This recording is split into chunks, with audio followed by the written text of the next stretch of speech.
अभी जो army chief retire हुए हैं नरवणे साहब, उनकी एक किताब को लेके बड़ा चर्चा चल रही है कि भारत सरकार ने अभी किताब को पब्लिश होने नहीं दिया है कि यहाँ पे चाइनीज जब गलवान घाटी में घुस रहे थे तो अपने टैंक लेके आगे आ रहे थे, तो उन्होंने रक्षा मंत्रालय में फोन किया डोभाल साहब को, उनका रिस्पांस नहीं आया।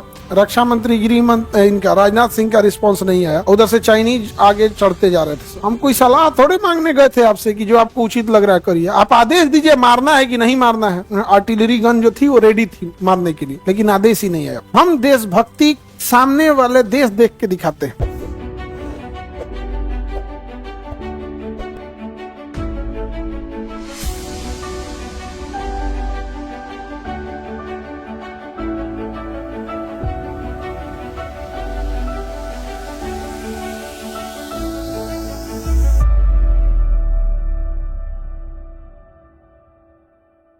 अभी जो आर्मी चीफ रिटायर हुए हैं नरवणे साहब, उनकी एक किताब को लेके बड़ा चर्चा चल रही है कि भारत सरकार ने अभी किताब को पब्लिश होने नहीं दिया है। बट उन्होंने किताब में लिखा था कि यहाँ पे चाइनीज जब गलवान घाटी में घुस रहे थे तो अपने टैंक लेके आगे आ रहे थे, तो उन्होंने रक्षा मंत्रालय में फोन किया डोभाल साहब को, उनका रिस्पांस नहीं आया। रक्षा मंत्री इनका राजनाथ सिंह का रिस्पांस नहीं आया। फिर ऊपर तक ऑर्डर आया कि जब तक ऊपर से आदेश नहीं आएगा आपको कुछ नहीं करना है। उधर से चाइनीज आगे चढ़ते जा रहे थे। 2-3 घंटे बाद आदेश आया कि आपको जो उचित लगता है करे। तो नरवणे साहब ने लिखा है कि हम कोई सलाह थोड़े मांगने गए थे आपसे कि जो आपको उचित लग रहा है करिए। आप आदेश दीजिए मारना है कि नहीं मारना है। और उन्होंने कहा कि हमारे लाइट आर्टिलरी गन जो थी वो रेडी थी मारने के लिए, लेकिन आदेश ही नहीं आया। पर हम लोग, आप यकीन मानिए, भारत में चाइना जितना बिजनेस करता है उतना हम लोग 100 देश उतना बिजनेस नहीं कर पाते। चाइना हमारी मजबूरी बन चुका है। और चाइना क्या है, अगर ये इतना ही सामान पाकिस्तान देता ना तो हम कब का पाकिस्तान का बाइकआउट कर देते। समझा गया कि नहीं गया? अगर कोई चीज पाकिस्तान की 100 रुपए की है और वही चीज मान के चलिए भारत में 500 की है, तो वो आदमी कहेगा हम भारत वाला 500 वाला खरीदेंगे, लेकिन पाकिस्तान का 100 रुपया में नहीं खरीदेंगे। लेकिन ये चीज चाइना के साथ क्यों नहीं होती है? हम देशभक्ति सामने वाले देश देख के दिखाते हैं। आप बताओ, जितना चाइना हमें टॉर्चर किया है बावजूद हम चाइना का बाइकआउट कर पाते हैं? कुछ नहीं कर पाते। और हम बार बार ये कहते हैं कि हमारे यहाँ के जितने अमीर हैं ये अमीर नहीं है, ये रिसर्च करके अमीर नहीं बने, ये ठेकेदार हैं सब, ये रिसर्च करके अमीर नहीं बने हैं। अब जैसे रिलायंस है, अब इंडिया में कोई प्लास्टिक नहीं बना सकता है उसके सिवा। ये तो यार, ये तो जबरदस्ती वाली चीज है। जो प्लास्टिक बनते हैं ना, प्लास्टिक का ग्रेनुअल बनता है। जैसे आप चने की दाल देखें ना, एक्चुअल में प्लास्टिक वैसे होता है चने की दाल जैसा। अब आपके पास एक मशीन होती है जिसे मोल्डिंग मशीन कहते हैं, उसमें उसे डाल दीजिए, वो उसे पिघला देगा और आपके पास एक सांचा होगा, उस सांचा में उसको क्या कर देगा, ढाल देगा। अब आप जो पानी बोतल पी रहे हैं, बिस्लरी का पिए, किनले का पीजिए, किसी चीज का पानी, उसका प्लास्टिक रिलायंस का बना है, उसका ढक्कन रिलायंस का बना है। आप शैम्पू यूज कर रहे हैं किसी चीज का, उसका ढक्कन रिलायंस का बना हुआ है। आप टीवी यूज कर रहे हैं, उसका कवर उसका बना हुआ है। ये चेयर यूज कर रहे हैं, इसका प्लास्टिक रिलायंस का बना हुआ है। आप जितना प्लास्टिक देख रहे हैं, एसी का कवर देख रहे हैं, कोई भी चीज देखिए, स्विच बोर्ड देख रहे हैं, उसका सारा ग्रेनुअल किससे है, रिलायंस। तब ना उतना अमीर हो गया है। आप एक काम करो, किसी भिखारी को यही चीज दे दो कि कल से यही बनाएगा, वो भी अमीर। तो हमारे यहाँ के जितने अमीर है ना, ये एक्चुअल ठेकेदार हैं, ये रिसर्चर नहीं है, रिसर्च नहीं करते हैं, रिसर्च नहीं करते हैं और समाज सेवा भी नहीं करते। टाटा को छोड़ दीजिए, विप्रो और टाटा को छोड़ दीजिए, समझेगा कि नहीं? विप्रो वाला 22 करोड़ रुपया प्रतिदिन दान देता है। अजीम प्रेम जी 22 करोड़ प्रतिदिन दान देता है विप्रो वाला। एक और कंपनी HCL भी बहुत दान देती है, HCL भी दान देती है, लेकिन इन लोग को कभी लाइमलाइट में अब चर्चा में नहीं देखे होंगे। तो हमारे यहाँ जबरदस्ती के अमीर हो जाते हैं। चाइना में ऐसा नहीं है। देखो चाइना क्यों आगे गया, उसका कहना था कि हम धन किसी एक जगह नहीं रखेंगे, हम डिसेंट्रलाइज करेंगे, हर तरह की मोनोपोली नहीं होने देंगे। इसलिए चाइना में देखना, कोई ऐसी कंपनी जो बाल्टी बनाने में एक्सपर्ट है, कोई मेमोरी कार्ड बनाने में एक्सपर्ट है, कोई खिलौने बनाने में, कोई मेडिकल का सामान बनाने में, कोई सिरिंज बनाने में, कोई ग्लव्स बनाने में, ये जो सर्जिकल ग्लव्स होता है यहाँ पे, अलग अलग बनाने में एक्सपर्ट। हमारे यहाँ ठीक इसका उल्टा है।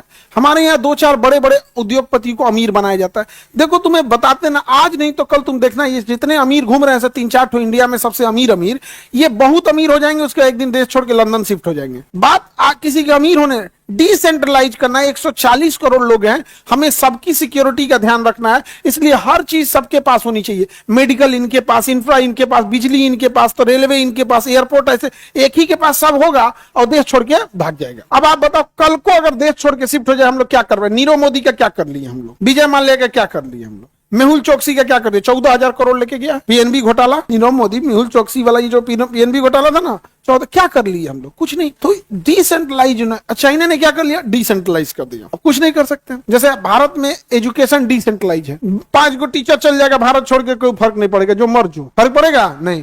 अब 5 उद्योग हमारे यहाँ डिसेंट्रलाइजेशन है, 5 गो उद्योगपति घसका सब कि भारत से घसक जाएगा सब। कहियो रिलायंस कहेगा कि हम लंदन शिफ्ट हो रहे हैं, अंबानी, अडानी, टाटा, महिंद्रा, टीवीएस, 5-7 को तो ये है, सब सिमट गया। समेट देंगे सब कि नहीं समझे? तो ये तो हमारा चाइना के साथ ये खड़बड़ी है। वो बहुत अमीर हो गया है, और अमीर वो कैसे हुआ है? एकदम धरातल पे बैठा हुआ है, एकदम सॉलिड, एकदम पकड़ के रखा हुआ है यहाँ पे।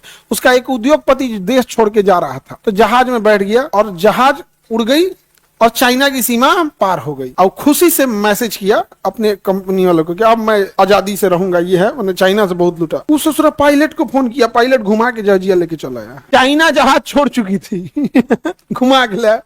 आज तक वो जेल में है, मिला ही नहीं, आज तक जेल में है, मिला ही नहीं। वहां का सबसे बड़ा उद्योगपति जैकमा था, लगा कुछ बोलने, पलीत कर दिया। आज जैकमा भी कोई खोजता भी नहीं उनको यहाँ। तो हम लोग बड़ा उटपटांग हो गए हैं, डिसेंट्रलाइजेशन हो गया। देश के अंदर ही आपको 2 तरह का आपको समाज देखने को मिलेगा, अमीर का अलग, गरीब का अलग। अमीर का स्कूल अलग, गरीब का अलग। अमीर का हॉस्पिटल अलग, गरीब का अलग। अमीर का होटल अलग, गरीब का अलग।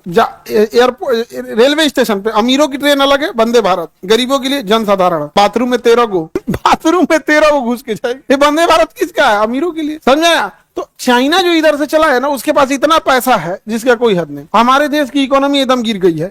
न्यूज चैनलों पे डिबेट ये होता है कि हमारी देश की इकोनॉमी सबसे फास्ट बढ़ रही है। अरे यार, सबसे फास्ट बढ़ रही है, रेस में कोई बहुत आगे दौड़ गया है ना, तो वो अब आराम से दौड़ता है कि हम बहुत आगे निकल गए, और जो रह गया पीछे वो बड़ी तेज दौड़ता है। तो इसका मतलब ये नहीं हम लोग बहुत बड़े, इतनी मतलब इकोनॉमी के मामले में सोचे ना, एशिया में सबसे खराब करेंसी हम लोग की हो गई है। तो इसी का फायदा कौन उठाता है? चाइना। और चाइना कहता है कि हमको इंडिया से मतलब है नहीं। वो सीधे टक्कर किसको देता है? अमेरिका को। सीधे टक्कर किसको देता है? अमेरिका। और अमेरिका के मामले में हम क्या टक्कर देंगे यार? हमारा राष्ट्रपति अमेरिका के जहाज में घूमता है, नहीं समझे? हम क्या टक्कर देंगे? हमारी सेना अमेरिका की जहाज लेके यूज करती है। 26 जनवरी को जब परेड करते हैं उसमें 80% जितने एडवांस है वो तो सब अपने ब्रह्मोस वगैरह 2-4 है अपना, अभी ड्रोन वगैरह ठीक ठाक है, लेकिन जितने बड़े बड़े अपाची हो गया, चिनूक हो गया, सुखोई हो गया, राफेल हो गया, राफेल पे इतराते हैं। और सोचो फ्रांस का आदमी क्या सोचता होगा? हमारे यहाँ का खिलौना ये होता है। मोदी जी जब ट्वीट करते हैं तो अमेरिका वाला क्या सोचता होगा? हमने एक खिलौना बनाया, ये लोग खेलता है, ट्वीट ट्वीट ट्वीट ट्वीट। अभी सोचे उनका कॉनोवल क्या होता होगा? हम लोग को वैल्यू तक नहीं देता है। आप जिस फेसबुक को चलाते हैं उस पर फेसबुक पे ट्वीट कर, फेसबुक बनाया हुआ है जिसपे ये मीडिया वाले सरकार बनाते हैं, फेसबुक पे प्रचार कर करके उसका मालिक है। जिसको सरकार को गिराना होगा ना, जिस सरकार को गिराना होगा अमेरिका को ना, भारत में कहेगा इसका एक को वीडियो फेसबुक, यूट्यूब और ट्विटर पे चलना नहीं चाहिए। क्या फैला है? Epstein file. भारत में उसको आइंस्टीन फाइल घोषित कर देगा। भारत में उसको क्या घोषित कर देगा? Einstein file.